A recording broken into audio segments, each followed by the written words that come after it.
This is probably the most stressful film I've seen since Uncut Gems, and I mean that as the utmost compliment. It's not too late.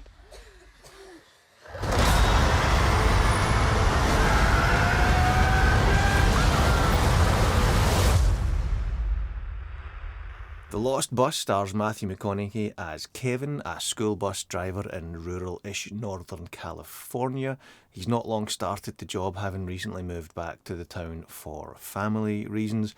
One day he's going about his usual business of, driving the bus, taking kids to and from school. There's a wildfire that's broken out. No one really thinks it's that big of a deal yet. They've not issued an evacuation or anything to his specific area, but the call comes in over the radio that there's a bunch of school kids in a specific school that have kind of been stranded and they're looking for someone to go and collect them. So he answers the call, off he goes to collect them, and that kicks off the movie. So the movie follows McConaughey, the 20-odd kids, and America Ferrera as their teacher as they try to survive and outrun the fire in the school bus, the Lost Bus.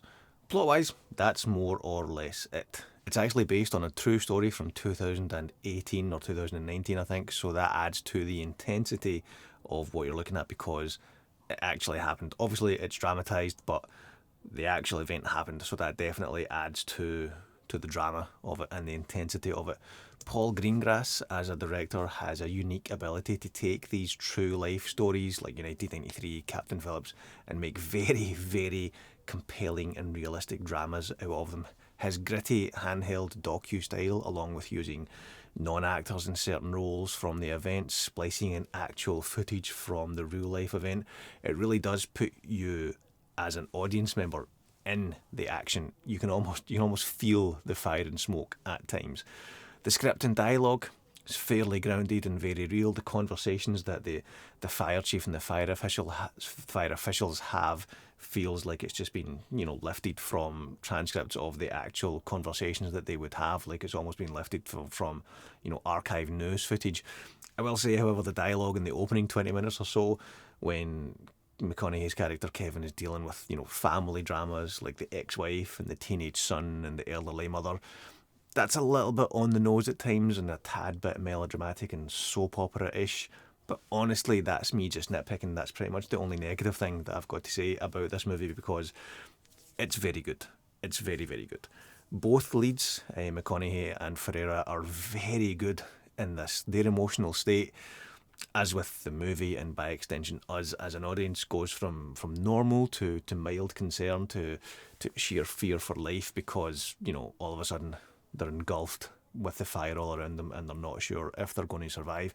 The way that they kind of traverse and transition from those various emotional states, it's very subtle but very, very affecting. Ashley Atkinson and Yul Vasquez are also great in their supporting roles as the bus depot boss lady and the fire chief guy, respectively. Again, the subtlety in their performances really, really stands out. Ironically, the subtlety of their performances is a standout. That kind of goes for the tone and the pace of the movie also. It clocks in at 2 hours and 9 minutes according to IMDb, but it doesn't feel overly long. It's kind of got that feel to it where once you get settled in with the characters, before you know it, the plot, as it were, is off and running, and then it's 90 minutes or, an hour and 45 minutes of them outrunning this fire, and at no point does the pace dip or dwindle. Greengrass is great at this type of film. He keeps the tone very, very even and very real. The cinematography and the sound design deserve a mention as well. Both of them work in tandem to really put you in the fire in the bus. As I said, you can almost feel the heat and the smoke at times, blending that real life footage, the kind of the archive news footage, along with the fictional footage for the movie.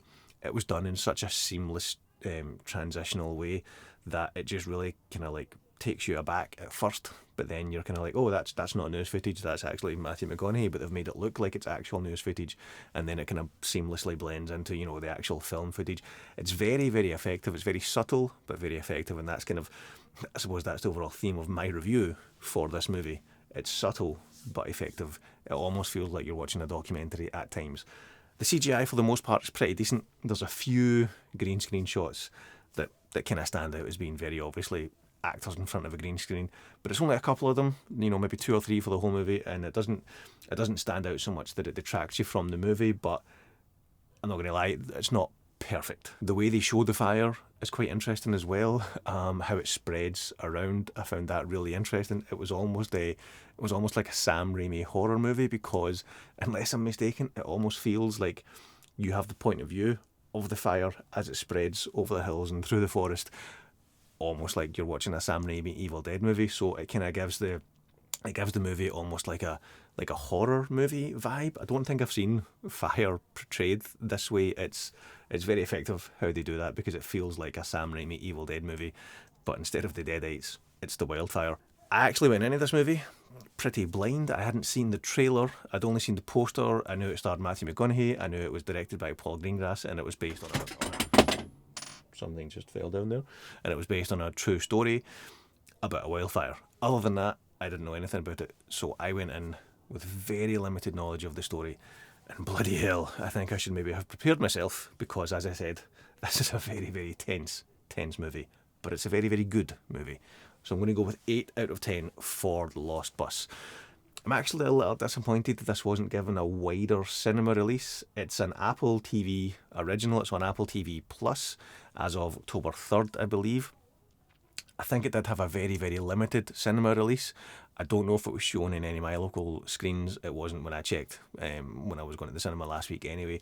This is one of those movies where, as much as I did enjoy it, I think I would have enjoyed it even more had I had the chance to see it on the big screen. So as much as I'm a fan of, and as much as I applaud the streaming services like Apple TV, Netflix, Disney Plus, for putting up money for it and to produce and create original content, some movies deserve to be seen on the big screen. They deserve to be seen on the big screen. This is one of them, and I'm a little disappointed that, I couldn't do that.